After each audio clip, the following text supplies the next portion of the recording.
Everyone, welcome back once again to Imran Sir and this is Imran from Imran Sir.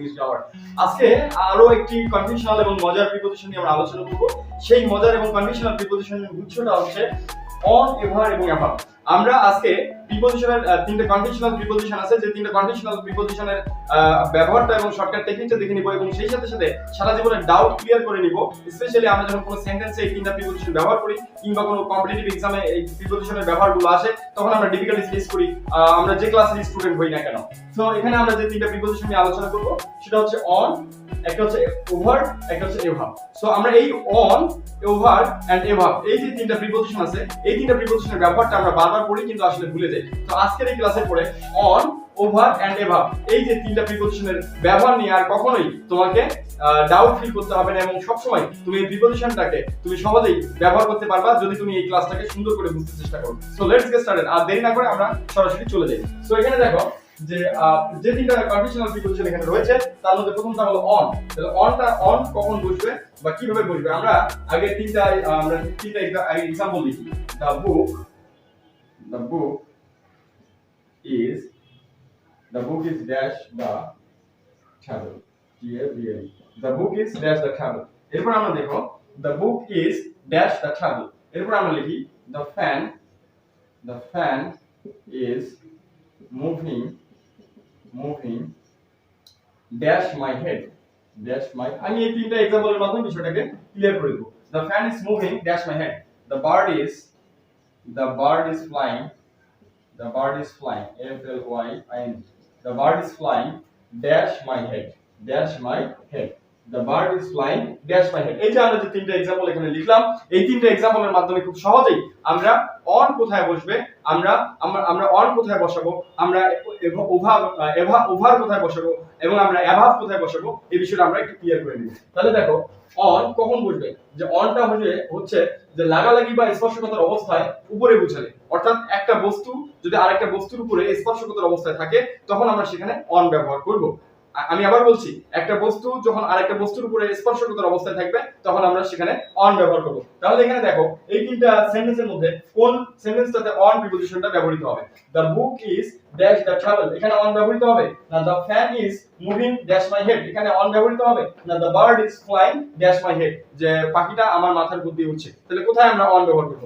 যদি আমরা on ব্যবহার করি, on মানে হচ্ছে স্পর্শকাতর অবস্থায়, যেমন ধরো এই যে এই পেনটা আমার হাতে এখন স্পর্শকাতর অবস্থায় বা লাগালাগি অবস্থায় আছে, তাহলে আমি কি বলতে পারি? The pen is now on my hand. The pen is now on my hand মানে এই পেনটা আমার হাতের উপরে স্পর্শকাতর অবস্থায় আছে। তাহলে কোনো বস্তু যদি কোনো বস্তুর উপরে স্পর্শকাতর অবস্থায় থাকে তাহলে আমরা সেখানে অন ব্যবহার করব। তাহলে এই যে এই তিনটা एग्जांपलेর মধ্যে the book is dash the travel, এখানে তাহলে আমরা কি লিখব? The book is on the travel. তার মানে এই যে বইটার সাথে টেবিলের সম্পর্কটা কি?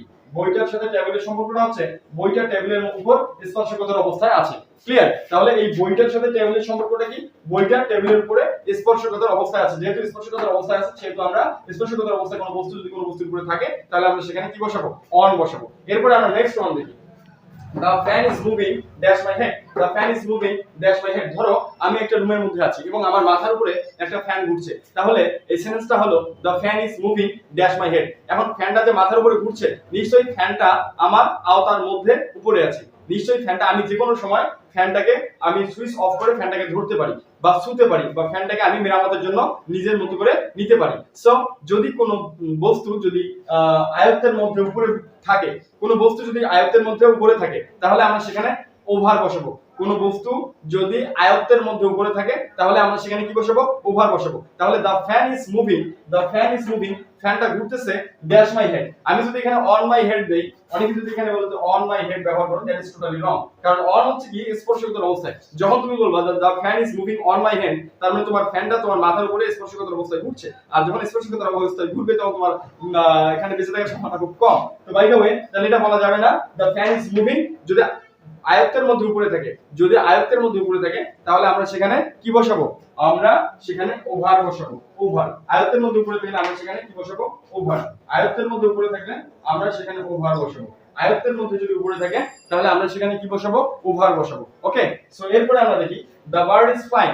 পাখিটা উড়ছে, the bird is flying, পাখিটা উড়ছে, dash my head, the bird is flying, পাখিটা উড়ছে, dash my head। এখন যদি আয়ত্তের বাইরে উপরে বোঝায়, আয়ত্তের বাইরে যদি উপরে বোঝায় তাহলে আমরা সেখানে এ ভাব বসাবো, আয়ত্তের বাইরে যদি উপরে বোঝায় তাহলে আমরা সেখানে কি বসাবো, এ ভাব বসাবো। তাহলে এখানে দেখো the bird is flying, পাখিটা উড়ছে, dash my head, মানে আমার মাথার উপর দিয়ে উঠতেছে কিন্তু সেটা আমার আয়ত্তের বাইরে আছে, যদি আয়ত্তের বাইরে উঠছে তাহলে আমরা সেখানে এ ভাব বসাবো, a b o v এ ভাব। তাহলে the book is dash the table, তাহলে বইয়ের সাথে টেবিলের সম্পর্কটা হচ্ছে বইয়ের টেবিলের উপর স্পর্শকাতর অবস্থা আছে, যদি স্পর্শকাতর অবস্থা থাকে তাহলে আমরা সেখানে অন বসাবো।